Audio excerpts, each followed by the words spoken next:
अगला प्रोग्राम दे देते हैं, इसमें एक यूज़र से हमने जो है एक इनपुट लेनी है, ठीक है। आपके जो लैब का मैनुअल्स है ना, उसमें जो है एक पेपर उन्होंने बताया हुआ है, किसी प्रीवियस लैब का पेपर बताया हुआ है, उस पेपर को सोल्व कर लेते हैं। यूज़र से कहा हुआ है एक इनपुट लो, ठीक है, take an input character from user, user से एक इनपुट लेना है और 5x5 की आपने एक ग्रिड बनानी है, ठीक है, उसकी, ठीक है। उसका पेपर देख लेते हैं हम, इसमें क्या हो रहा है। इसमें जो है स्ट्रिंग, एक ये स्ट्रिंग है, ये न्यू लाइन के लिए है, ये करेक्टर आपका जो है इनिशियलाइज करा, ये स्पेस के लिए आपने डॉलर साइन को इनिशियलाइज करा। खैर हमने जो है प्रॉम्प्ट हमने शो करवाया कि एंटर है करेक्टर, यूजर ने करेक्टर एंटर किया, उस करेक्टर को हमने मूव करवाया 4 में, ठीक है। एल में वैल्यू हमारी आएगी ना, एल को हमने 4 में मूव करा दिया। अब हमने जो है ग्रिड बनाना है, ठीक है। इसके लिए ग्रिड 5x5 का, इसलिए काउंटर में हम CX में 5x5 रखेंगे। उसमें आपको पता है आपने सी में भी जब ग्रिड बनाने का सीखा था, कोई भी आपने कोई भी आपने ट्राइंगल बनानी थी, कुछ भी आपने बनाना था, आपको इनर और आउटर लूप लगानी पड़ती थी, ठीक है। Same as it is assembly में भी यही चीज़ है, आउटर और इनर लूप आप लगाएंगे, नेस्टेड लूप का यूज़ करेंगे। आउटर लूप की जो काउंटिंग है वो CX में जाएगी, ठीक है। इनर लूप का जो काउंटर है, इनर लूप ये है ना आपकी इनर लूप का काउंटर मैं डालूंगी अपने BX में डालूंगी। उसके बाद क्या होगा, इनर लूप में क्या है, करेक्टर जो है, कौन सा करेक्टर 2 को हमें करवाना है, 3 को करवाना है, उस करेक्टर को मतलब यूजर ने जो एंटर किया इसका 5x5 सपोज करते हैं, यूजर ने 3 एंटर किया, 3 को 4 में मूव करवा के 3 को मैंने AL में मूव करा दिया, BL की वैल्यू को मैंने जो है DL में मूव करा दिया। DL में क्यों मूव करवाया मैंने, क्योंकि मेरी जो स्ट्रिंग इंटरप्ट 2H है वो DL से वैल्यू को उठाता है, वो AL से नहीं उठाता है वैल्यू को, ठीक है। इसलिए मैंने जो भी चीज़ स्क्रीन में प्रिंट करवानी है मुझे DL में वो मूव करनी पड़ेगी। मैं डायरेक्ट 4 को भी AL में कर सकती थी, लेकिन ऐसा नहीं हो सकता था। मैं पहले AL की वैल्यू 4 को AL में मूव कराया, AL को DL में मूव कराया और उसको फिर स्क्रीन में प्रिंट करवाया। भैया आपका एक करेक्टर जो है 2 अगर एंटर करता है, 2 एक दफ़ा प्रिंट हो गया, ठीक है, 2 एक दफ़ा प्रिंट हो गया। उसके बाद जो है स्पेस में क्या स्टोर था, स्पेस में अभी तक जो है हमने डॉलर साइन को शो करवाया था। डॉलर साइन क्या शो करता है, डॉलर साइन बताता है कि आपकी जो स्ट्रिंग है वो खत्म हो गई। डॉलर साइन को शो करवाया मैंने और 9H को कॉल कर दिया, तो आपका शो हो गया कि ये स्ट्रिंग खत्म हो गई है, ठीक है। अब BX में डिक्रीमेंट हो गया, BX में डिक्रीमेंट होकर मैंने क्या किया, जंप नॉट जीरो, अगर तो जीरो नहीं, BX में डिक्रीमेंट करके इधर मैं ऊपर गई, दोबारा से मैंने वही कैरेक्टर को प्रिंट कराया। स्पेस ने क्या किया कि स्ट्रिंग मेरी खत्म हो गया और अगली लाइन पे या फिर अगले जो है करेक्टर की तरफ मूव कर गया। इसी तरह ये लूप चलती जाएगी। ये लूप कितनी दफ़ा चलेगी, ये 5 टाइम लूप चलेगी, ठीक है। मतलब कि 5 टाइम आपका जो है अगर मैं यूज़र 2 मूव करवाता था, 2 2 2 2 आपका 5 टाइम, एक लाइन 2 की 5 टाइम की बन गई। उसके बाद आपका आउटर लूप है, ठीक है। आउटर लूप जो है इधर कर्सर करते हैं, आउटर लूप, अब देखिए ज़रा, आउटर लूप के लिए फिर न्यू लाइन आई। पहले न्यू लाइन आउटर लूप में लगाने से पहले मैं पहले न्यू लाइन में गई, न्यू लाइन को मैंने प्रिंट कराया। उसके बाद मैंने कहा कि भैया आउटर लूप में चली जाओ। आउटर लूप में जाने से क्या होगा, CX में 4 आ जाएगा, CX में एक डिक्रीमेंट होगा और अगली लाइन पे फिर दोबारा इनर लूप में जाऊँगी, तो इनर लूप में अगेन मेरे 2 ऐसे करके प्रिंट होते जाएंगे, ठीक है। फिर अगली लाइन आएगी, सारे ये इनर लूप खत्म हो जाएगी, अगली लाइन आएगी, आउटर लूप में जाऊँगी, फिर यही चीज़ मूव होती जाएगी, ठीक है। ये चीज़ हम इसे प्रैक्टिकली भी जो है परफॉर्म करके देख लेते हैं। बहुत सिंपल है, आपके C++ के प्रोग्राम की तरह। इसको अब मैंने जो है इसको मैंने इमुलेट किया है, प्रोग्राम मैंने इधर लिखा हुआ है, इमुलेट किया, इसको मैंने रन किया। अब जो है यूज़र ने मुझसे कोई कहा कि एंटर द करेक्टर, मैं यूज़र को सपोज करते हैं 4 करेक्टर एंटर करती हूँ, तो मेरे देखिए कितनी लाइनें 4 की बनी है, 2 ये हो गई लाइनें, ठीक है, और एक लाइन आपकी ये बन गई है ना, ये देखिए ज़रा, टोटल 5x5 का ग्रिड था ना, तो एक आपकी ये वाली लाइन है, ठीक है, एक आपकी जो है ये वाली लाइन है और 4 लाइनें आपकी ये हैं। 5x5 का जो है ग्रिड आपके पास बन गया। अच्छा जी, नेक्स्ट आपके पेपर का क्वेश्चन है कि एक प्रोग्राम लिखना है जिसमें यूज़र से आपने रैंडमली 4 अल्फ़ाबेट्स लेने हैं, ठीक है। तो क्या करेगा वो प्रोग्राम, अल्फ़ाबेट लेके उनको कोई भी वेरिएबल में स्टोर करवा के उनको जो है एक अल्फ़ाबेटिक ऑर्डर में जो है उसको प्रिंट करवाएगा, ठीक है। इसको देख लेते हैं इसमें कैसे अल्फ़ाबेटिक ऑर्डर में, आपने सी में भी प्रोग्राम किया होगा, ठीक है, कि मतलब उनको सोर्ट करना है आपने, ठीक है।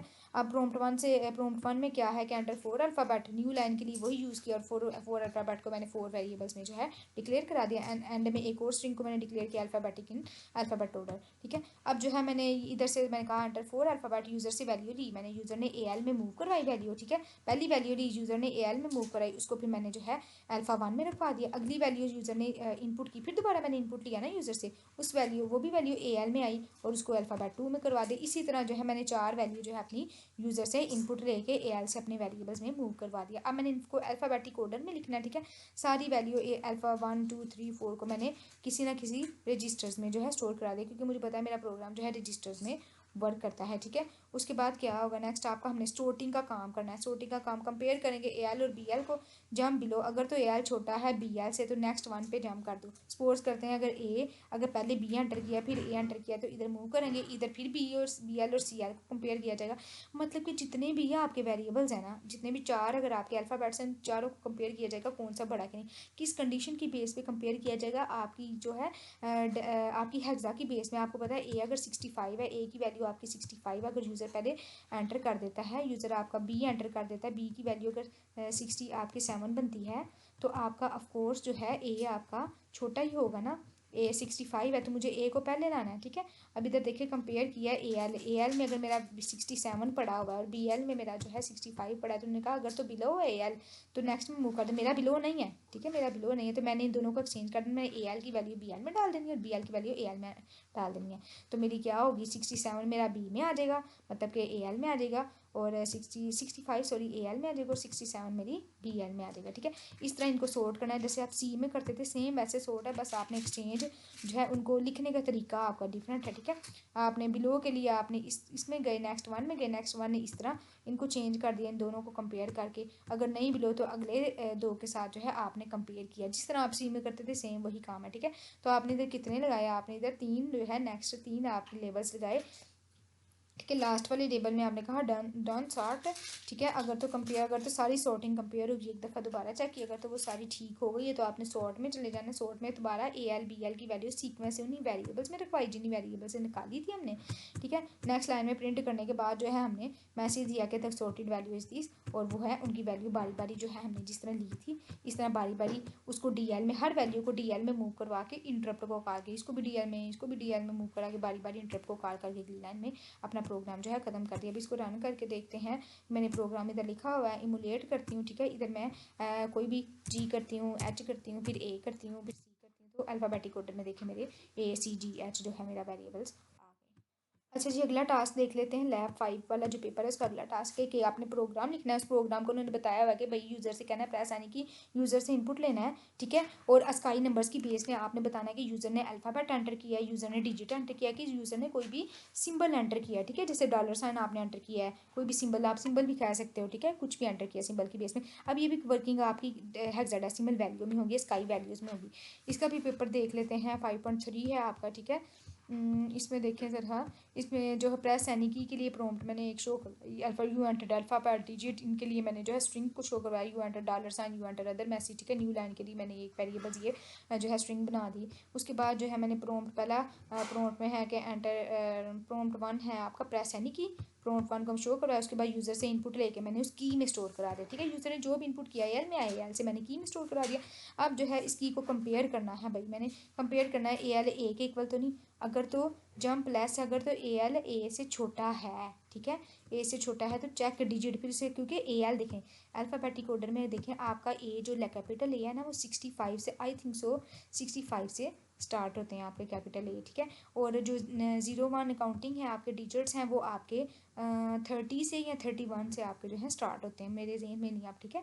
इस चीज़ को देखें। अब अगर तो वो डिजिट A से छोटा है तो फिर ऑफकोर्स वो इसकी रेंज में आता है, वो आपके डिजिट से डिजिट में आपके डिजिट्स में आता है, 0-1-2 की रेंज में आता है, ठीक है, आपके नंबर्स में आता है।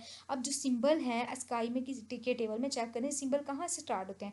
सिंबल अगर आपके अल्फ़ाबेटिक ऑर्डर सिंबल अगर आपके 120 से स्मॉल जो है आपकी अल्फ़ाबेट्स हैं, जो आपके स्मॉल लेटर्स हैं उनसे भी छोटे हैं, तो 120 में आपका पहला सिंबल स्टार्ट होता है। सपोज करते हैं 120 से आपका प्लस स्टार्ट होता है, तो अगर तो वो आपका A से बड़ा हुआ, ठीक है, तो आपका फिर इसकी रेंज में हम सिंबल्स की रेंज में ले आएंगे कि प्लस है, माइनस है, मल्टीप्लाई है, ठीक है, कुछ भी सिंबल है।